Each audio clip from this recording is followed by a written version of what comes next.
રાજનીતિ સંદેશ ન્યૂઝમાં આપનું સ્વાગત છે। વિશ્વામિત્રીને શુદ્ધ કરવાનું રાજ્ય સરકારનું સપનું રૂડાયું।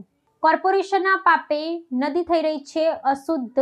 અકોટા દિનેશ મિલ ગરનાળા પાસે ચોંકાવનારા દ્રશ્યો આવ્યા સામે।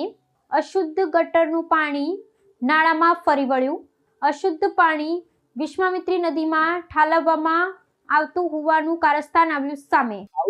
જોવા મળે વગર વરસાદે જાદુ છે એક જાતનો વડોદરા મહાનગરપાલિકાનો, કેમ કે આ નાળાનું નિરાકરણ ખાલી વાર્તાઓ થાય છે। અમે આટલો કરોડોનો ખર્ચો કર્યો, આટલો crore drainage line system fail છે।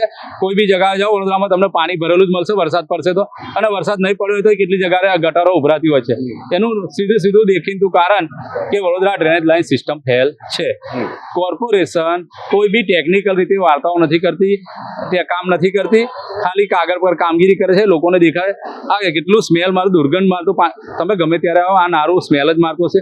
આજુબાજુ વિસ્તારમાં તમે આઈક્યુ ચેક કરશો ને એર ક્વોલિટી, તો તમને ખબર પડશે કે અહીંયા હવા શ્વાસ લેવા લાયક નથી। એટલે આજુબાજુના વિસ્તારની અંદર બીમારીનું પ્રમાણ વધેલું જ હશે, અને લોકો પોતાના પૈસાનો ખર્ચ પોતાની બીમારીઓ દૂર કરવામાં જ કમાઈને નાખતા હશે। 100%ની વાત સાચી। મધ્યમ વર્ગના લોકોને ખૂબ જ હાલાકી ભોગવાનો વારો આવશે, કેમ કે આવું નવું રહેશે। એમને આર્થિક રીતે, માનસિક રીતે, શારીરિક રીતે નબળા પડવાના જ છે। કમાઈને એમને દવાખાનું, એમના ગાડીઓ રિપેરિંગ, પેટ્રોલનો ખર્ચ આ બધું વધવાનું જ છે। એટલે એ લોકો તૂટવાના છે। એટલે શું કરશે? કેમ કે આ ગંદુ પાણી બીમારી ફેલાઈ રહ્યું છે। તમે અહીંયાથી જાઓ, તમે અહીંયાથી જશો ને તો બી કલાક પછી બી તમારા કપડામાંથી સ્મેલ આવતી હશે। આ એટલું દુર્ગંધ મારી રહ્યું છે। ભટ્ટામાં જ છે આ ગરનાળું છે, જેને આપણે હલકાપુરી આપણે કાય સર્કલ જવાનું, અકોટા જવાનું બ્રિજ છે। નાળામાં દર વર્ષે આવું જ પાણી ભરાતું રહે છે। 1 ઇંચ 1.5 ઇંચ વરસાદ પડી જાય છે ત્યારે પણ આટલું પાણી ભરાતું છે। આ વરસાદ નહીં પડે તો પણ આટલું પાણી ભરાઈ ગયું છે। હવે પેલી બાજુ જવું હોય, નાળાની પેલી બાજુ આખું ગોલ ફરીને જવું પડે છે। એક બાજુ પેટ્રોલનો ભાવ પણ વધી ગયો છે, એટલે પેટ્રોલનો ભાવ વધી જાય માનો છો?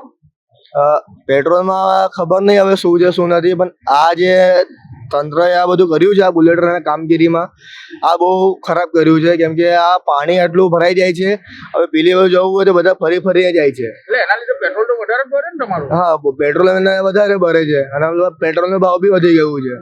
હમણાં કઈ પેટ્રોલનો ભાવ ફરી વધવાનો છે, 5-10 રૂપિયા બીજી ફરી વાર વધવાનો છે। તંત્રએ કાળજી લેવી જોઈએ, કાળજી લેવી જોઈએ કે આ જે પોઝિશનમાં છે આ પોઝિશન બહુ ખરાબ છે। આ વરસાદ વગર આટલું પાણી ભરાય, ત્યાં કેમેરો નાખે ત્યાં જોવા, વરસાદ વગર આટલું પાણી ભરાવે છે। આ વરસાદ પર તારે કેટલું પાણી ભરાવે છે, તારે કમર એટલું પાણી અહીંયા થઈ જાય છે।